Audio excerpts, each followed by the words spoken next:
Woman who police say falsely reported an active shooter and set off a frantic lockdown at an East Hampton Middle School earlier this week faces a judge in just a few hours. Channel 3 Eyewitness News reporter Marcy Jones live outside of Middletown Superior Court, where she's expected to be later today. What are we expected to learn there?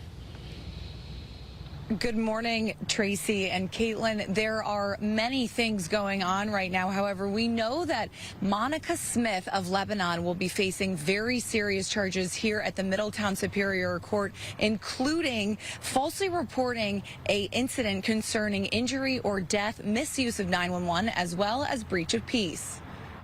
57-year-old Monica Smith of Lebanon was arrested Wednesday by East Hampton police after they say she falsely made a 911 call claiming there was an active shooter at East Hampton Middle School.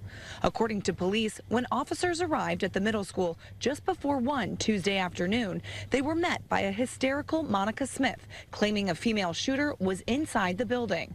After police made entry, all 4 schools within the district went into lockdown and all grounds were swept and deemed secure. It was determined that Smith had orchestrated the phony threat.